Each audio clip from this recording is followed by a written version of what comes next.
so very, very much. It is great to be with you. Thank you for coming out. You know, the biggest thing I want to say to everyone today is thank you.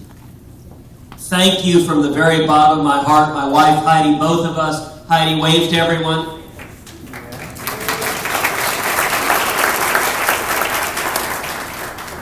From the bottom of our heart, I just want to say thank you. We weren't supposed to be here.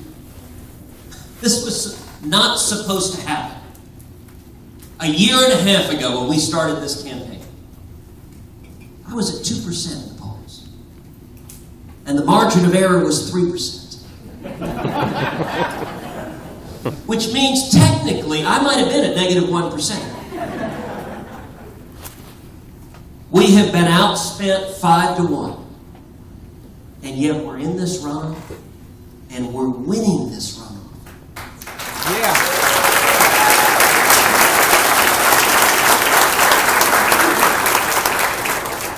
And it's because of each and every one of you.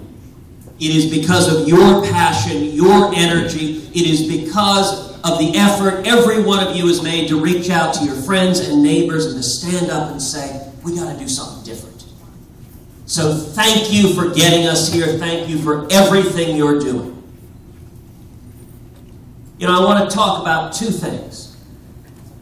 What do we need, and how do we get it? What do we need? Our country's going broke. Our national debt is larger than our gross domestic product. We are galloping down the road to where Greece and Italy and much of Europe is. And the biggest difference is there are nations that can bail out Greece. There ain't nobody big enough to bail us out. Barack Obama has been the most radical president in the history of this nation.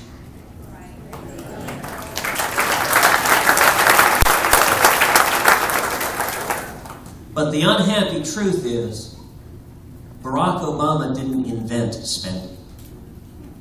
It was a bipartisan problem long before Obama got elected.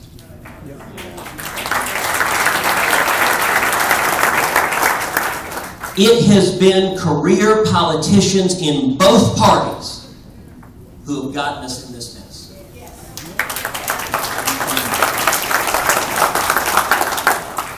And all over this country, we're seeing a great awakening.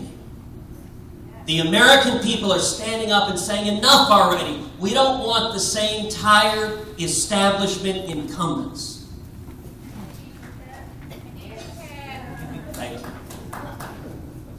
But this is coming from the people. What do we need? We need in Washington strong conservatives and fighters.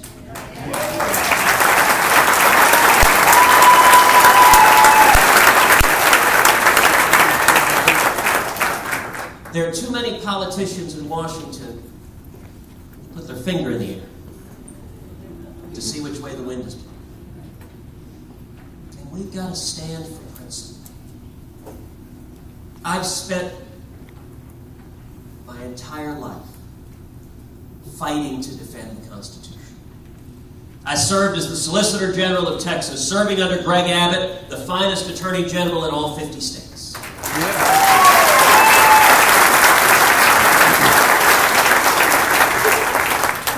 During the time I served, over and over again, Texas led the nation defending conservative principles. We defended the Ten Commandments on the state capitol grounds.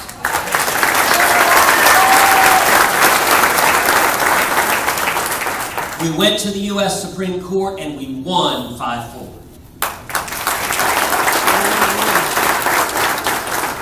We defended the Pledge of Allegiance when a federal court of appeals struck it down because it includes the words, one nation under God. We went to the U.S. Supreme Court and we won unanimously.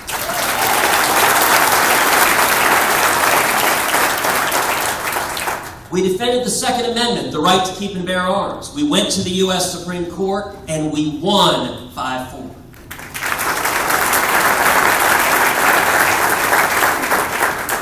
Right now, I'm incredibly honored to be representing over 3 million veterans all across this country, defending the Mojave Desert Veterans Memorial. a 75-year-old monument was erected to honor the men and women who gave their lives in World War I. The ACLU sued, seeking to tear down that monument. And the Federal Court of Appeals ordered that 75-year-old memorial to our troops torn down. We went to the U.S. Supreme Court, and we won 5-4.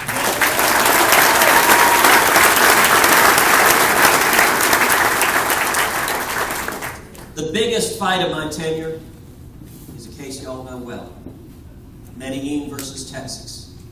Began with a tragic crime in Houston where 2 teenage girls were gang raped and murdered. And the World Court, the judicial arm of the United Nations, issued an order to the United States to reopen the convictions of 51 murderers across this country. It was the first time in history a foreign court has ever tried to bind our justice system. Texas stood up and we fought the World Court. On the other side were 90 foreign nations. And on the other side was the President of the United States. Which one? It was George W. Bush. And you know, I have to say, my wife Heidi and I met, this is a digression, but we met on the 2000 Bush campaign. We were actually one of 8 marriages that came out of that campaign. Which leads to a lousy joke I have told many, many times, which is whatever anyone else says about George W. Bush, in our house he will always be a uniter and not a divider.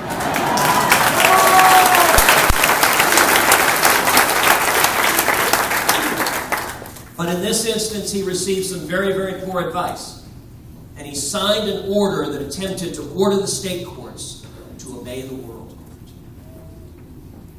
And so Texas stood up. We fought the World Court.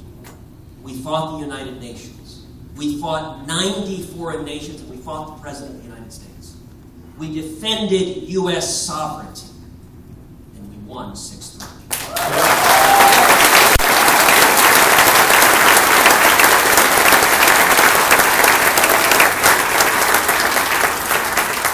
What do we need? We need strong, principled, conservative fighters to go to Washington and draw a line in the sand. How do we get it? We get it by conservatives coming together. This race is all about the conservative grassroots. In this race, my opponent has spent over $10 million trying to convince every Texan that I am a red Chinese communist. And it hasn't worked. It hasn't worked because of each and every one of you. It hasn't worked because of thousands of conservatives across the state of Texas who've got on the phone, who've talked to their friends, who've said, don't believe the attacks, don't believe the lies. We are in this runoff because Tea Party activists, Republican women, grassroots conservatives, just about every conservative leader in the state of Texas and nationally have come together behind this campaign. We're now 17 days out. The runoff is July 31st. Early voting is July 23rd to 27th. I am here asking for your help. We are here today to the astonishment of the Austin political establishment.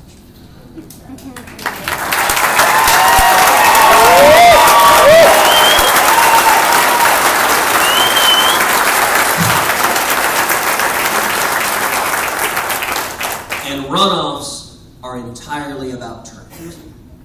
So I ask every one of you, please, please, please do everything you humanly can to come out on July 31st or come out on early voting. And I ask every one of you, find 10 of your friends to do the same. If conservatives show up to vote on July 31st, we're going to win this race.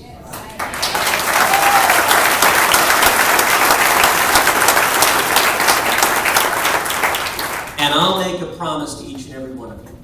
When Texas wins this race, when we win this race together, Texas will lead the fight to stop the Obama agenda, to repeal every word of Obamacare, to stop the spending, and to get back to our Constitution.